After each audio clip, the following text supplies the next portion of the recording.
see the way they hate. And I know better than to listen to the people who are calling us names.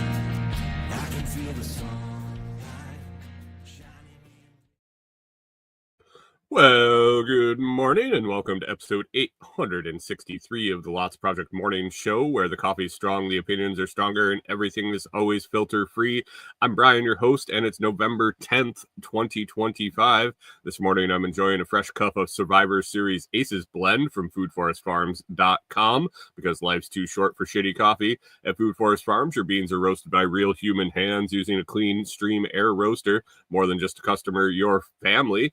Get 10% off with code LOTS10. That's LOTS10, and shipping is always free. While you're there, check out C4 Club for even more awesome coffee perks. Today we got another packed show, a Dolly update with some confusing post-spay aftercare instructions, a wild look at Universe 25 experiment from way back, you might have heard of that one before, and how I got sucked into true crime docuseries and a little bit more. So grab your coffee, smash the like button, and let's get started. Good morning. How we doing? Mr. Pippin in early says, happy Monday, humans. Prepping for a garage sale for this weekend. Wow, I got a lot of crap. Yeah, we went through that, and actually I'm sitting there looking at it right now, even though we downsized greatly coming out of the homestead and moving into the RV. Once we sat down and we realized that we were going to be building the cabin, I've been accumulating products from Amazon to do reviews and tools and stuff to build the cabin, and it's piling up. Quickly running out of room. Good morning, Mike's Homestead. How we doing? Good morning, Rewilder Life. 13 degrees. Yeah, it's a little chilly here.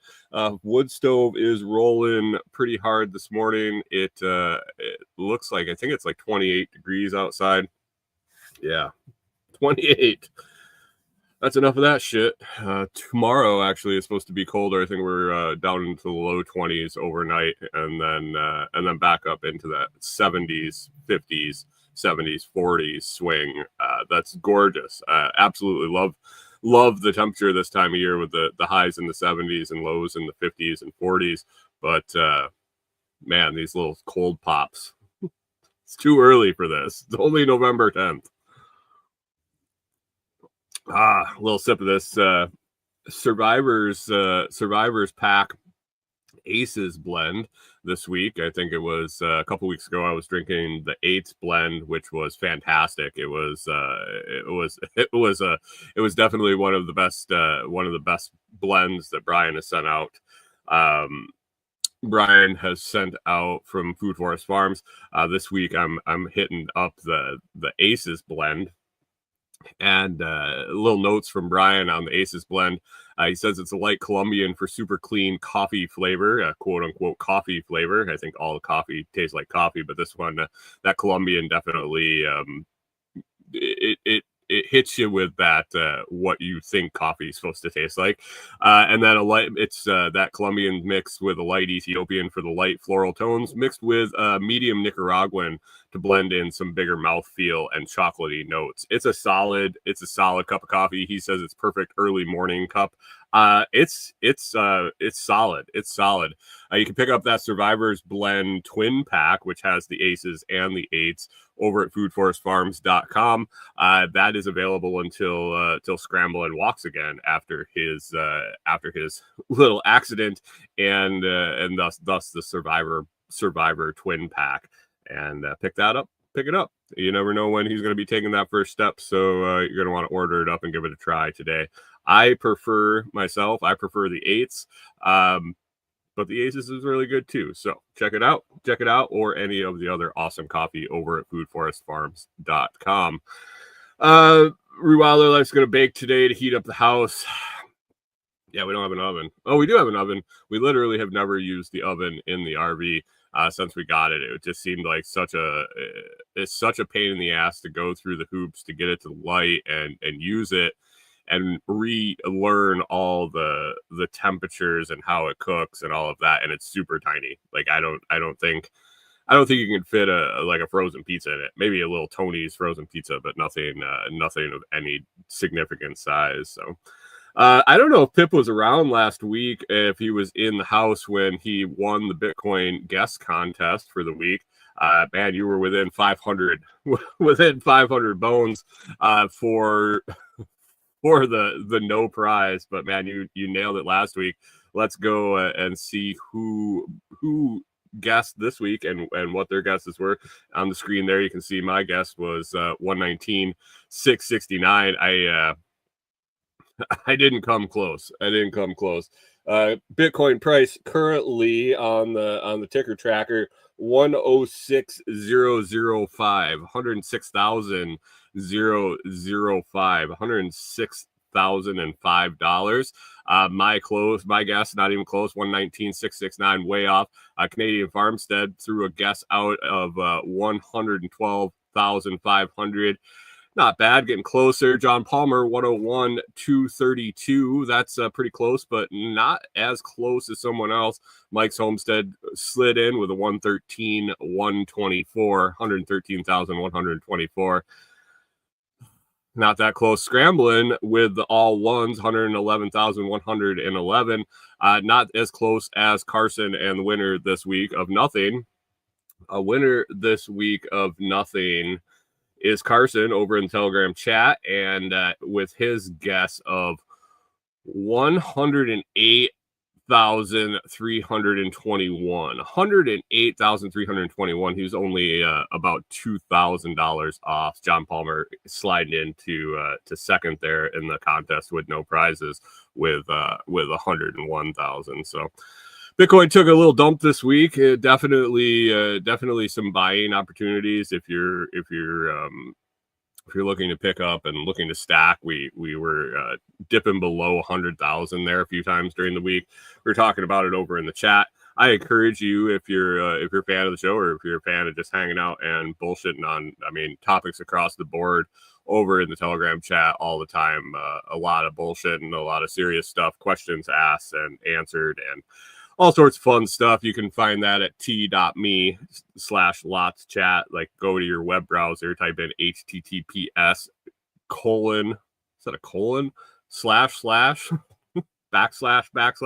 t the letter t.me/lotschat, LOTSCHAT, if you want to come over and hang out in the Telegram chat. If you don't use Telegram, definitely a decent little app there for individual communication, for following different folks if they're over there on Telegram. You can and they have a channel which is basically a one-way communication to a lot of people. You join the channel, and it's almost like a Facebook page where the person that has the channel can post out information to people, and there's no conversation there. And then group chats where large amounts of people can be in the same chat room and talk about whatever. And that's what Lots Chat is, and it's a good time. It's a good time. So Bitcoin, it's going along. I was digging in, and I was looking at the 4-year cycle, the halving cycle. Good morning, Martinson family. Thanks for stopping in. I should make my prediction for next week too. So 119,669 this week. So we're at $106,005. I think we're gonna have a good week this week. Let's say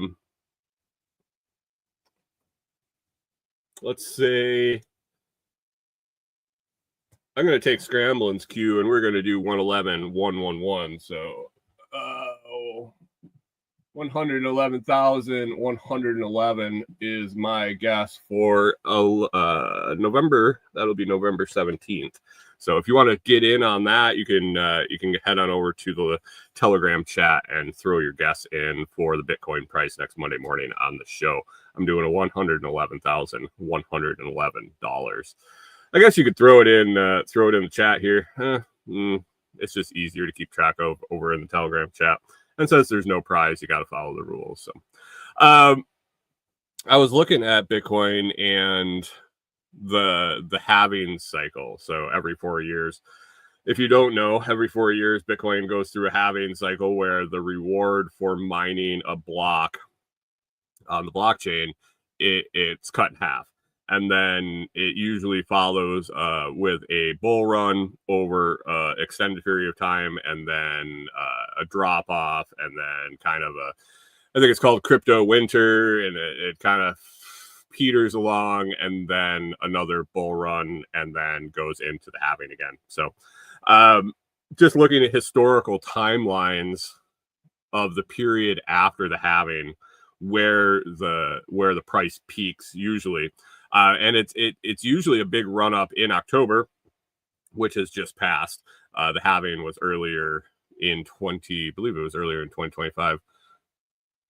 What was it in 2024? 2025. I'm sorry, I didn't verify that date. It's been a blur since the halving, but it was supposed to peak.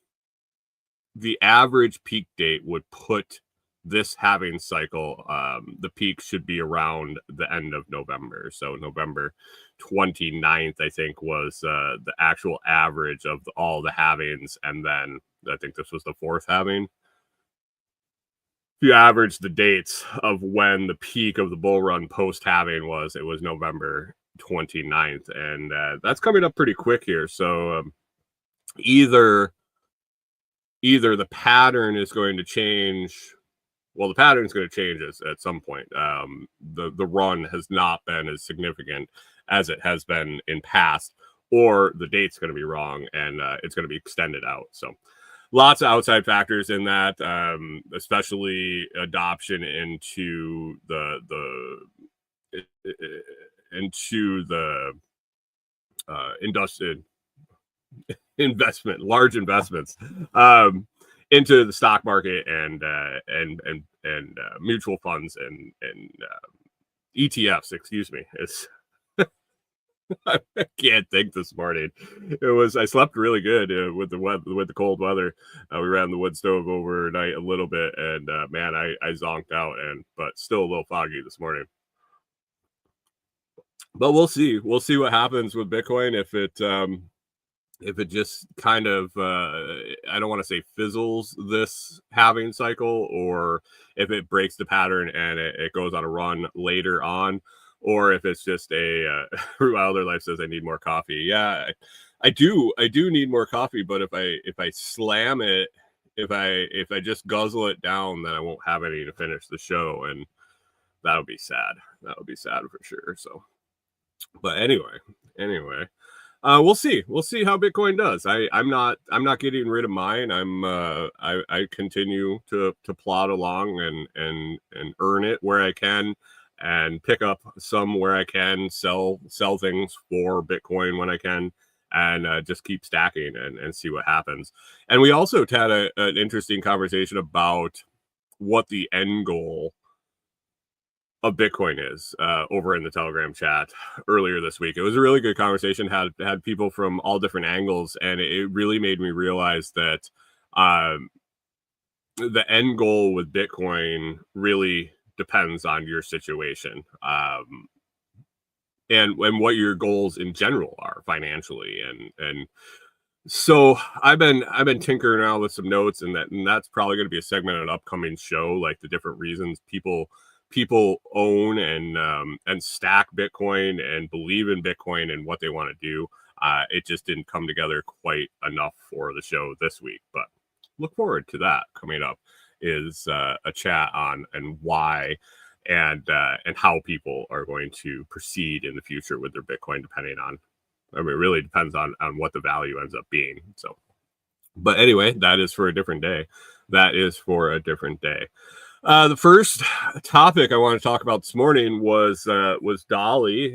Dolly had her appointment to get spayed on, I believe it was on Friday. So we took her in on Friday. She's doing great. By the way, she's out there laying on the tote in front of the wood stove. I think that's going to be a spot for her for most of the winter. Most of the cold season is going to be curled up right there in front of the heat. But dropped her off Friday morning, And then the procedure with the vet we took her to was drop her off in the morning. Hunter says, you named it? The cat? I didn't name it.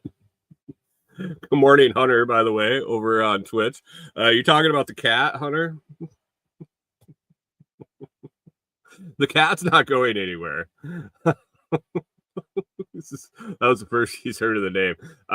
Corey named her quite early on. She's good. So the way Corey goes with her names is the cat's got an official name. Dolly is the cat's official name, but she is affectionately referred to as Mittens, Mitten Kitten, and several other things that Corey calls them, because we never call our pets by their actual name. So yeah, Dolly. So we drop her off on Friday morning. She gets checked in. I think we dropped her off. They said in the first hour, and there was like a line of people dropping off animals. So I think this vet, who does basically walk-in appointments for other than surgery, I think that they just load them in for the day, and they did them. I think they did spays on certain days of the week, and then they just they fit them in between appointments and stuff, because we've been there with for another appointment, and the vet tech was like, well, he'll be in a minute, he's just finishing up surgery. So I think they just do them like in between appointments. But anyway, Drew, the normal instructions: no food after, I think it was like 6 the night before, no water. So we drop her off, and yeah, it was the vet's really nice. There's nice people there. We drop her off, and instructions were to pick her up the next morning at the same time. And so we called that afternoon, and she did fine. They gave us an update, said she did great. No problem. Pick her up the next morning. So Corey, being a responsible pet owner, and not having ever had an animal spayed, we've always had male dogs.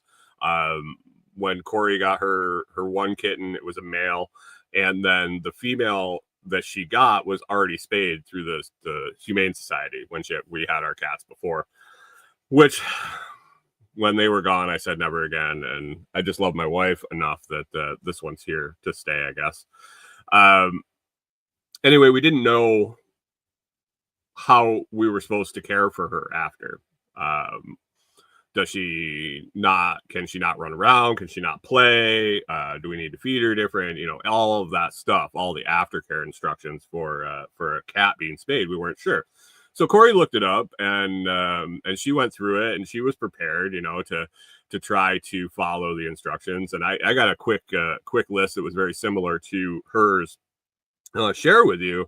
The internet said, the first 24 hours are going to be groggy, sleepy. And I wasn't sure if this first 24 hours is like if they do the spay and you pick them right up after, or if this was like more of a long, like the next day. But basically, going to be groggy, not going to want to do anything. But then the restrictions are what kind of caught my attention. It said activity restrictions from 10 to 14 days after surgery. You're going to want she should not jump up or down from high places, wrestle with other pets, run, zoom, rough play, not lick an incision. And it basically said, it's tough to stop all of that, but you're really going to want to limit it for 10 to 14 days. And we're thinking, okay, well, she plays with Clyde all the time. The dogs get wound up. She wants to play with them. The dogs want to play with her. This is going to be tough. And watching her overnight and things like that. Those were the activity restrictions. The incision, we're supposed to check twice a day, and keep an eye on that. That's obvious, I think. When it said, we asked if it needed a cone or a suit, like a onesie thing to keep them from getting at the incision. It said Most cats need protection for 7 to 10 days with an e-collar cone, soft cone, or one of the cat onesies. And then that they should come home with pain meds, that they'll probably be on those for 1 to 3 days, and to follow the dosing instructions given by the vet. Eating and drinking, normal appetite usually returns within 12 to 24 hours. If she won't eat, keep an eye on that, call the vet. Use only low dust litter for a while, and just keep an eye on the incision with the litter getting stuck in it. And if she's not peeing, to take her to the vet. If she hasn't peed in 24 hours, she's doing all that fine. Stitches, normally at this point they're using absorbable, dissolvable stitches, and shouldn't have to take them back for that. But keep an eye that they don't tear open and bleed and stuff like that. So this is for 10 to 14 days, and we're like, wow, it's what we expected after the dogs and the neutering and how to take care of them and whatnot. It's what we were expecting, but we were trying to figure out how to make it happen and how to take care of her the best we can. And so we were talking about it. She had been looking it up for quite a while, and she's like, I looked it up, and we both kind of putting our heads together to figure out how to take care of this cat when it came home. And so we didn't have a cone for her. We didn't have a suit for her. We were like, oh, we'll see what the vet says. Sometimes instructions are different. And so we were kind of bullshitting about it. And then Saturday morning we got up and we went to go get her. And we walk in, and they bring her out, and she's in her cat backpack that Corey has. I don't know if I told you guys about the cat backpack with the clear bubble on the back. Like, she literally can put the cat in the backpack and take it for a walk. The cat bounces around quite a bit when we take it for a walk, but she enjoys going in there with it sitting on the floor, and it has an expandable little mesh porch that she can go in. So it's basically a travel, I would say, like a travel kennel.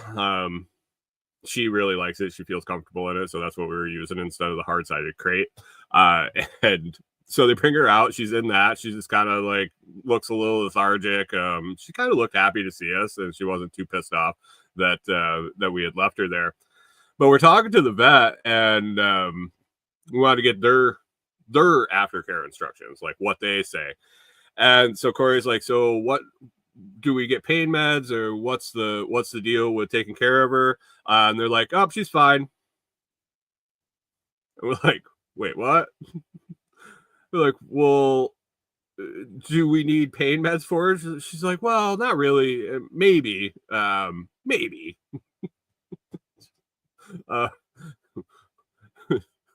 Like, not really sure what to give her. And so we didn't really get a conclusion of what we can give her and what we can't. They're like, oh, she should be fine. She seems fine. And we're like, okay, well, we'll be calling you back if she starts screaming and is in pain. But we were like, any restrictions as far as a cone or playing with the dogs? Or they're like, no, she should be good. Keep an eye on her. And Corey and I are both like, wait, what? Every place we looked up on the internet, I mean, including, vet sites, Google search, ChatGPT, all the different things said, yeah, 10 to 14 days, all this restrictions, all these things you need to walk out for. And the vet we took her to was just like, yeah, she's good. It's good. Take her home. She's fine. No problem. So we brought her home. We let her out. The dogs were very, very happy to see her. Clyde, actually, when she was gone Friday night, was visibly depressed. And he was happy to see his friend when she came back. Norman couldn't care less. Norman and the cat interact because they're in the camper together. But I think Norman is a little skittish of her, or scared he's going to hurt her, because at one point he sat on her accidentally and she screamed and ran. And I think it made Norman a little hesitant to get too close, and that he's going to hurt her. But Clyde and her are best friends. Clyde and her wrestle all the time, play all the time, cuddle all the time. And he was visibly upset while she was gone. So he was happy she was back. They played just a little bit. He was super gentle with her. Like, he could tell that something was going on with her. Was super gentle with her, and she kind of just chilled out. Over the last couple days, she's gotten more and more active, and it is what it is. We followed the vet's instruction because that was a lot easier. But she's been fine. She's been fine. Rewilder Life says pain meds make them move more. Our dog ended up having issues due to that. Our vet said they try not to give them to them due to that. That makes sense. That makes sense. It kind of lets them heal at their own pace. And we didn't know. We didn't know. You cut the dog's balls off, and it is what it is. It's not. I guess it is invasive surgery, but it seems a lot less invasive and a lot less long recovery than I guess a spay. They take the I don't even know for sure, but I believe they take the whole uterus as basically a hysterectomy. It's not like a tube tie type of thing. Maybe it is. I don't know. I never looked that far up, but we were just very, very shocked at the difference in the aftercare instructions that we found on our own. And then and corroborated by multiple sources. I gotta stress that it wasn't like we just searched and found the first thing and it was some super super high end instructions. These were like found in multiple places, and just the stark difference in aftercare that we got from the vet. And it wasn't even aftercare instructions. Like, we had to ask. They were just going to hand us the cat, and we were going to pay for it and take off. Corey was like, hold on. Any instructions? Nope, guess not. And another thing we noticed too is here in Tennessee, I don't know why there are any kittens or puppies or puppy kittens. It seems like we didn't use it because we didn't know if we needed to jump through hoops or whatnot, because we aren't Tennessee residents at the moment. But pretty much every county in Tennessee has a voucher program where, like, you can get free or steeply discounted spay and neuters for cats and dogs. And on Friday, when we were dropping her off, there was a line of people dropping off pets to be spayed and or neutered, and we were the only ones that weren't using assistance, as they called it. They all had vouchers from the county they lived in that basically, I think it ended up being like $30 instead of $100, which we were very excited about. $100. We've been to vets that cost a lot more than that, so $100 was not bad. But we were the only ones that weren't using the assistance program that you get through the Humane Society or the Animal Control or these local shelters do voucher programs for spaying. So it's needed. It's needed. You look around the area and the amount of stray cats and dogs. I feel like Bob Barker. Be sure to spay and neuter your pets. Help control the pet population by spaying and neutering your pets. Real Hour Life says $700 to fix the boys. Did you do them at the same time? Or is it $700 a piece? Corey, do you remember how much it was to neuter the dogs? Corey said our boys were $200 each, and we did all ours at the same time, all three to the vet and all three home, which was a $700 for both. Okay, so that's $350. That's close to what we were at. We were pretty rural. The vet we were taking our boys to was a farm vet, a country vet that had a little cheaper. She says they were both full grown. Walter was over a year, and the younger ones were 9 months. She's back there listening because I'll get it all wrong. But the minute Clyde lifted his leg to spray or to mark, Corey made the appointment the next day because we were dealing with that with Walter, and we did until we had to put him down. But we didn't want three of them marking. So, but yeah, $100 for the spay. We were completely happy with that, but I guess with the price you get the limited aftercare instructions. So anyway, she's doing good. We haven't noticed any issues with her. Real Other Life says ours, we're fighting, dealing with blood. Yeah, testosterone. So anyway, Dolly's all good. No more kittens for us. And but the problem is now, as we take our dog walks twice a day, every day, walking down the road, there are two little kittens that are outside a trailer down the road, and I see Corey eyeballing them every day, talking about them, wondering if they're being taken care of. They're consistently sitting next to the door of this trailer, so I assume that they're getting fed from these people and they're not leaving. I don't know if they are their cats or not, but I'm worried that my beautiful bride is getting I don't want to say attached, but attached to these two small kittens that are down the road. So I told her no more kittens in the camper, no more kittens in the camper. We might need some cats when we get out to the property, but they will be outside cats. So we will see. Let's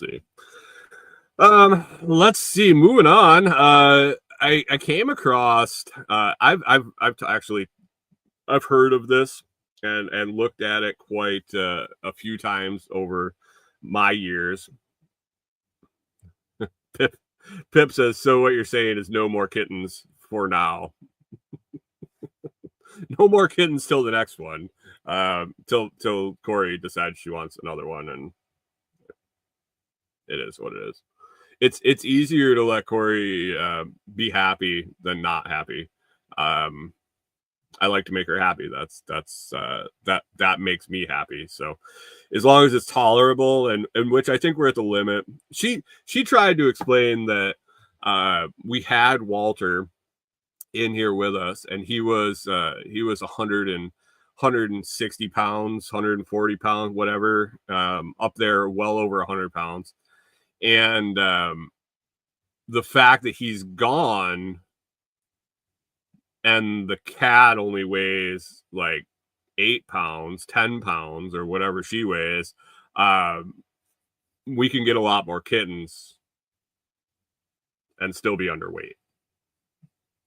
I don't know if that's a valid point, but that's what she was trying to explain to me. But anyway, I was rolling through, I believe it was Facebook, the other day, and I came across a post about Universe 25.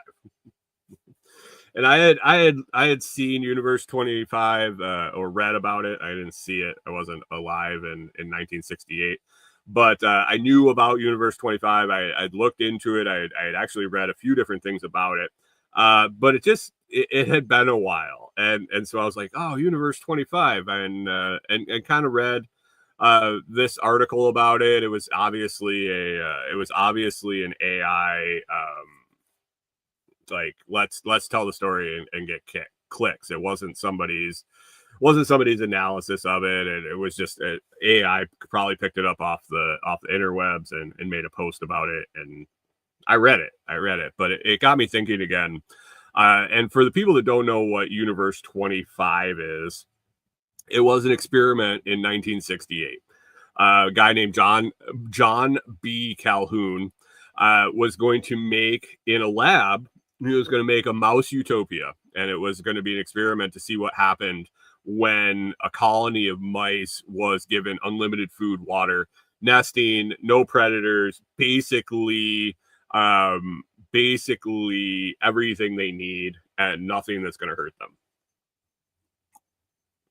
The goal was to study what happened to the population when all physical needs are met and overcrowding becomes the only pressure. So basically, they were free to do whatever they want and populate until they filled the room or overpopulated, or that was just what his experiment was meant to do. So he made this large enclosure habitat called Universe 25, and started out with a small number of mice and took care of them basically. And it turned out that there ended up being 4 phases to this experiment. What the mice went through. The first was the population boom. There was a large population growth. Everything looked great. They were thriving. They were happy. There was no fighting. There was no fighting over food because they had all they wanted. There was no fighting over space.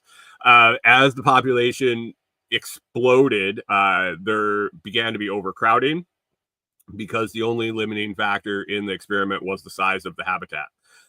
There became social tensions. There became competition for mating. There was territorial stress where living space was becoming crowded.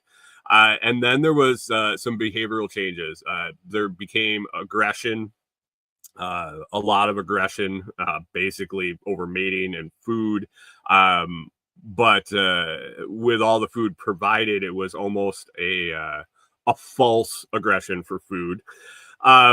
Isolation. A lot of the mice would start to isolate, and then maternal neglect. The mothers basically stopped taking care of the babies, started even being aggressive and eating the babies, their own offspring. And one of the reasons that was concluded was no space, and also that there were just so many babies. You're just having babies, and it flipped a switch in the maternal the mother mouses. And then something weird happened at the end. There was a point where all the mice stopped mating. They stopped parenting, and they basically all withdrew from interacting in a society together. And it basically it collapsed. The whole society collapsed. They gave them more space after this had happened, and the society never recovered. They weren't able to adapt to a new size space. But even if they were, I think it was concluded that even if they were given more space, they would continue to do the same pattern. Mike Somstead says, sounds like the welfare in the projects. I mean, has been definitely paralleled Universe 21 or Universe 25, excuse me. Hold on one second.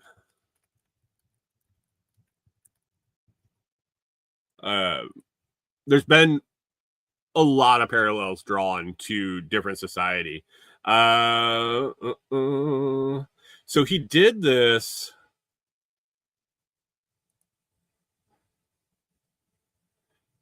He repeated it several times, and it didn't end up in my notes. Maybe it was 25. Yes, that's probably why he named it that.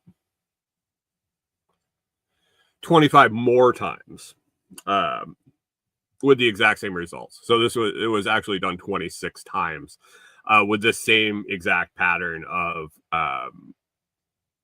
results, where the key phases, the population boom, then the social tensions after overpopulation starts, behavioral changes with the aggression, the isolation, and the maternal neglect, and then the fact that they just stop mating and the society collapses. It's just a provable pattern, repeatable pattern.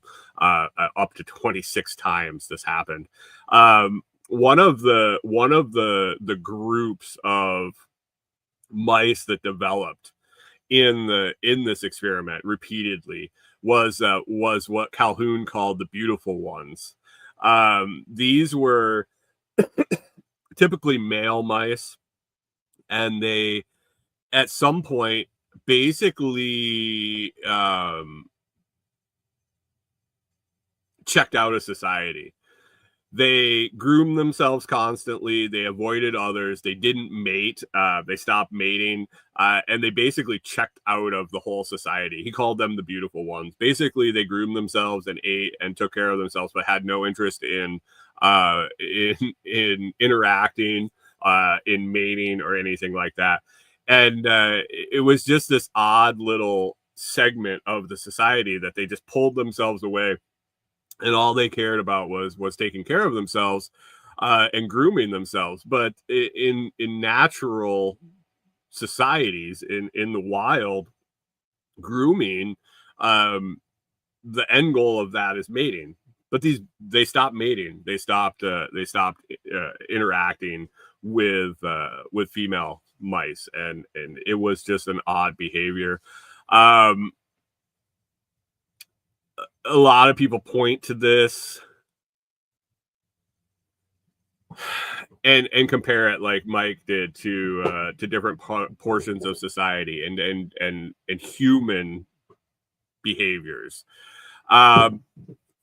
Maybe not. I think there's a lot of external factors that he could control that in society are different. I think we always, I don't think there's a point where all our needs are met for us with no problem. I guess Mike says in the projects, I guess if food and shelter are provided, that is something. So might have a point there.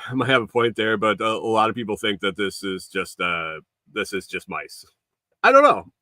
I think about it every so often. Just randomly, this experiment pops into my head, and I don't know if it's because I'm observing something in the world and going, oh man, this really fits into the Universe 25 parameters. I don't know. Is there a group of males out there right now that are completely obsessed with grooming themselves and nothing else? I don't know. But Universe 25, you should, if you have some time, you should pull that up, check it out, and think about it. And just it's stuff to spur thought, I guess, when you look at something like this. So thanks, Facebook, for putting it in front of my face and having me think about it for a little while. Another thing that we've been that I've been thinking about over the last few days, Corey and I have gone down a new rabbit hole with our entertainment. We started watching true crime on the true crime train now. I think it started late last week into the weekend. We started watching some true crime docuseries. Put a bunch on our playlist over on Netflix, but I think the first one we watched that really got us hooked back into it was Oklahoma City bombing. And I think I'm enjoying watching these because we've watched a lot of them where I know the story, lived through it. I wasn't at the Oklahoma City bombing, but experienced it through the news, was alive and paying attention, old enough to pay attention when the things happened. So we watched things like the Oklahoma City bombing, Lacey Peterson, JonBenet Ramsey, and then a bunch of other ones that I hadn't heard of, but still very interesting. And I don't know. I'm okay with it. I like watching the true crime stuff. I like watching. I for sure, my favorite ones are the ones that I remember the events happening, and then seeing more details, seeing the things after the fact that weren't put out in the media, or that were missed by police, or weren't reported up front. That really is the why I enjoy watching them. And then with the new stories, the stories I haven't seen before, the whole thing, and trying to trying to figure out who done it throughout the whole program, and fully well knowing that they're making they're constructing the program, they're laying it out in a way that's going to twist and turn and likely not come up with the proper answer till the end when they want you to, whether depending on who is doing the documentary. So serial killers are on our list. Watching serial killer true crime is something that I've always been a fan of, and always been a fan of the made up stories too, like a Criminal Minds program and things like that has always interested me. But we really gone down the docuseries kick. I think I talked last week, we were watching the poop cruise and things like that, and we moved on to the true crime. I think my favorite one so far, I mean, really probably has to be the Oklahoma City bombing. Was the first one we watched, and it got me hooked again. And I don't know how many of you, so that was in I believe it was in 94. I don't know how many people remember it and how clearly you remember it, but some things that I was noticing from that, and from some of the other ones, because we watched a lot of that were from the mid to late 90s, early 2000s. During the docuseries, they will show news clips. They will show what the news reporters were saying, what the public was saying when they would interview people on the street, what the police were coming out with, and the news looks the same. Literally, the news looks the same. What struck me about the Oklahoma City bombing was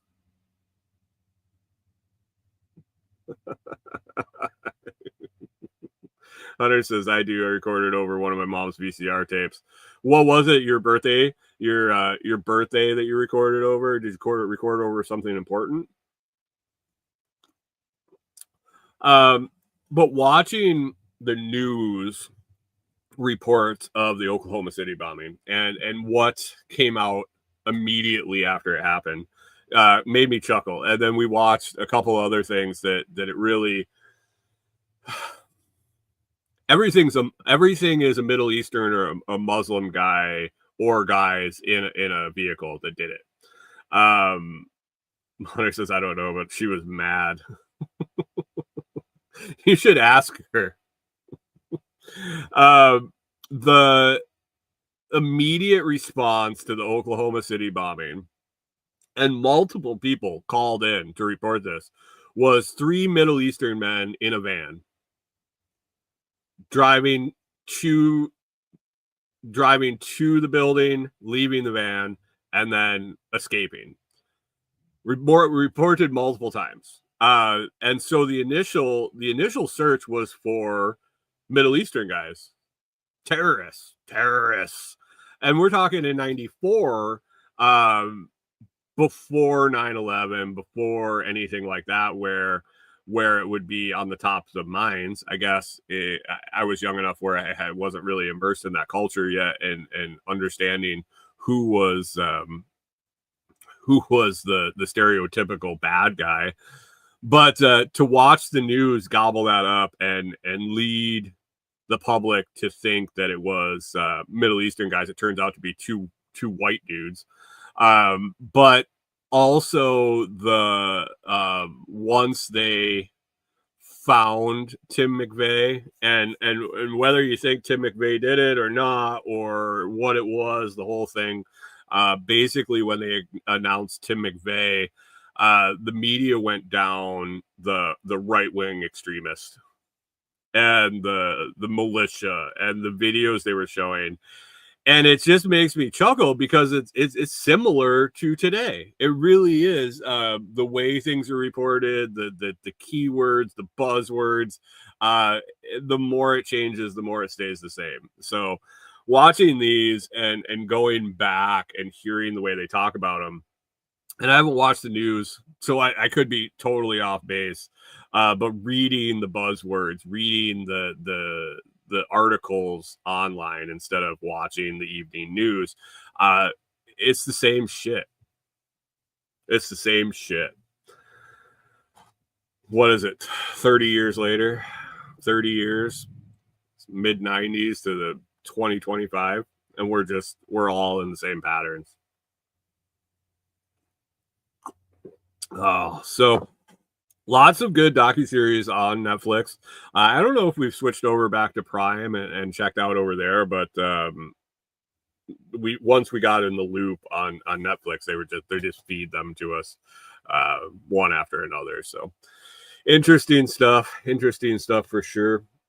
One last thing I had on my list today.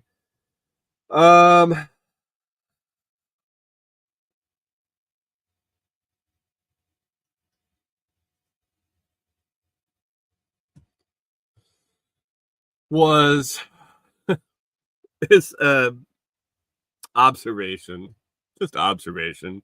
Corey and I have talked about this for quite a while. It wasn't necessarily when we got here. That's not when it started, but we've talked quite a bit about it since we've been here, and since we routinely at the same relative time walk the dogs down the road. We go in the morning, we go for about a mile walk. In the afternoon, we go for about a half-mile walk. And we're in the same relative time period that we're doing this. Morning, one in the mid-afternoon, and we see the same cars. We see the same cars and trucks, and we figure people are on their way to work or on their way home from work, or they live in the area. Wave to a lot of people. We've had people stop us in other places. I think I talked about it on the show. We had somebody at Lowe's say, "Hey, do you walk your dogs in Saltillo?" And oh, I drive by, blah, blah, blah, blah, blah. She also invited us to church, which happens a lot around here. But anyway, we have a lot of observational data. Corey's very good at remembering data. I think it comes with her job. But remembering makes and models of vehicles and who was driving. Really notice speed, especially on this road. We notice speed. We notice who kind of gets over when they're passing us, if there's nobody else coming the other direction, which normally there isn't. When there are people coming both directions and they're going to meet up near us, it just turns into an absolute shit show. We literally move off the road quite a ways, far enough, and people would literally stop on the road and wait and wait to pass. And it as much as I appreciate the thoughtfulness, it makes me wonder what happens when they come across the car just driving down the road, if they're able to pass it, since we're completely off the road. Corey believes the good in people and believes that they're just worried the dogs are going to run out in the road, so they want to be really careful. But anyway, I get back to we notice speed quite a bit, and we've really come up with a correlation that folks that drive white vehicles, more often than not, don't slow down and are actually driving extremely fast. And the worst offenders are people driving white SUVs. White SUVs, more often than not, are speeding extremely fast compared to the rest of traffic, and they're also less likely to move over when they drive past and just fly past. White vehicles in general, white SUVs specifically. So if you drive a white SUV, I don't know what that says about you, but empirical evidence. We watched it. Observational evidence. We've yet to document it. Maybe we should. But this is also something that we've noticed as we traveled, as we were on the road. John Palmer might be able to chime in as somebody that's on the road all day, every day. Are white SUV drivers more likely to be going fast and be inconsiderate of others, let's say? But regardless, we what's going on here? Sorry, guys. So it is what it is.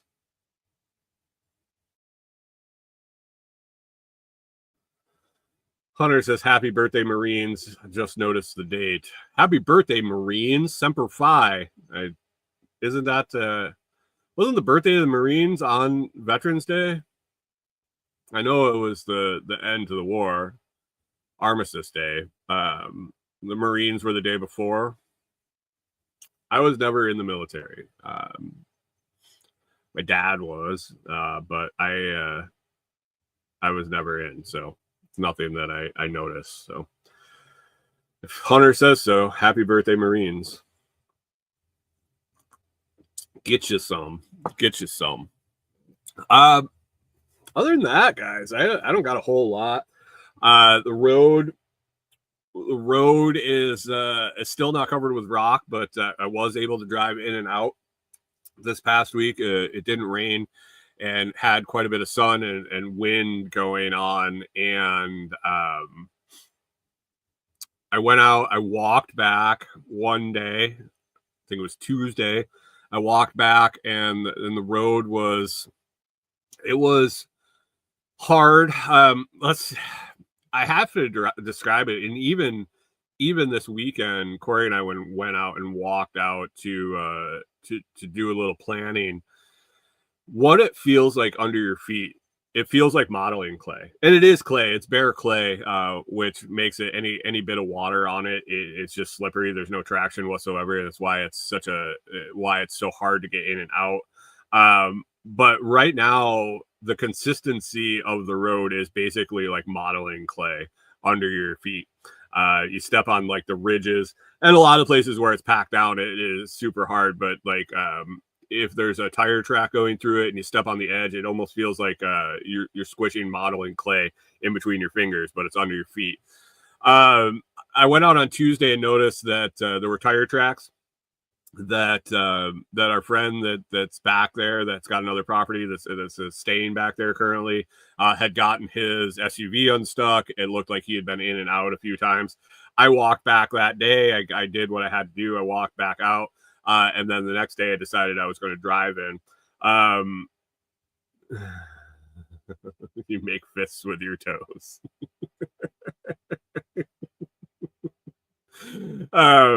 And so the next day I decided I was going to drive in and out, and went in. So right now, the bad spots is two separate hills, one huge, long, pretty decent slope hill, but it's very long. In the other one is a probably the same steepness, but very short. And on the way in, you're going down the long hill, and and then up the short hill. And on the way out, you're going down the short hill and then up this long extended hill. And so I was going in, and I drive down the big long hill. When you drive down it, you really can't tell unless it's really slippery and you're sliding all over the place. But going down it, I wasn't accelerating. There was no resistance. I was just rolling to the bottom of the hill. And then the next hill on the way in, the shorter hill, I went up, and I felt like I was starting to bog down. I was starting to slow down.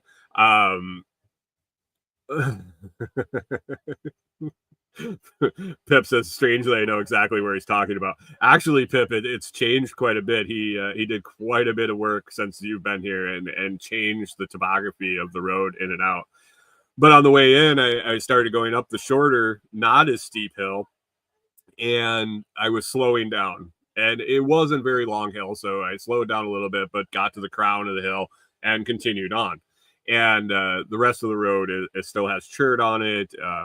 It is what it is. There's some washout, but like no problem with traction. And so I got done what I got done, and I was coming out, and I was worried the whole time I was there. I was like, "Oh no, that short little hill is this bad. I don't know how I'm going to make it up the long hill because it's just you progressively slow down and lose momentum and lose traction, and when you stop, there's no getting started again in this clay." And so I took off. I started driving out. I went down the short hill and sunk just a little bit, and I was really getting nervous at this point. So I got to the top before the long steep hill. There's a crown, and then you go down a hill that's been finished, that's covered with chert, that's really nice, and then attempt to go up this huge, long, drawn out hill. And so I get to the top and I pause and I'm like, okay, I'm going to get as much momentum as I can and go for it. I'm going to try to hit this guy's tracks that are compacted down so I don't sink at all. And so I hit it, and I was going up the hill, and I was slowing down and bogging down and slipping a little bit. And then as I got about 3/4 of the way up, there was a spot. That had like dried out. Obviously, as the hill's drying out, the most amount of water is at the bottom, so that was the wettest. It's taking the longest to dry out. And I got about 3/4 of the way up the hill, and then I knew I got to a point, and I was like, I made it. I made it. And I got to the top of the hill, and I was super excited that I'd driven in and out, but it hasn't rained since. I just don't know. I'm nervous about getting a delivery back there. I'm nervous about a delivery truck getting stuck, whether that be because the road isn't in good enough condition or the driver isn't as good enough driver. But if I tell them it's okay to go and get back there, that they're good to drive back, they're good to drive out, and that truck gets stuck, I really feel like that's on me. So I don't want to make that bad decision. So still waiting on rock, still waiting on material delivery on the cabin, basically working at clearing solar field and prepping things that I don't need any material for, that wasn't going to be done until we were really ready to move out there. All the progress is a little progress in the right direction, but this is just kind of throwing all our stuff for a loop. Windows and doors are scheduled to be here this week. If the original timeline when we ordered them was right, I'll be getting a call this week with those. So then it's going to be time to decide, can the driver get in? Can the driver get out? And how long can they hold on to them for free? Because I may have to find a different place to store the windows and doors until the rock gets on the road. We'll see. We will see what they say too. Having that conversation with people that are delivering it too is something, and what their trucks are capable of. I mean, dump trucks get in places that I would never drive my pickup. So we'll see. Anyway, we're going to wrap up here. We're after 7 o'clock, and we're going to wrap up, move on for the week. I hope you have a fantastic week. If you want to get in on that Bitcoin guessing game, you can head on over to t.me/lots chat. Be sure to check out Food Forest Farms for any coffee needs. Premium coffee over at Food Forest Farms is unbelievable. You got to try it to know what you're missing out on. So save 10% and order some up. foodforestfarms.com, code LOTS10, LOTS10 will get you 10% off. And other than that, have a fantastic week. I hope you get down everything that you want, and stick around, and we will talk to you next week, give you updates on cabin build, if we got our material delivered or what's going on there, and anything else that pops up during my week. Have a fantastic day, guys, and we will catch up with you next Monday.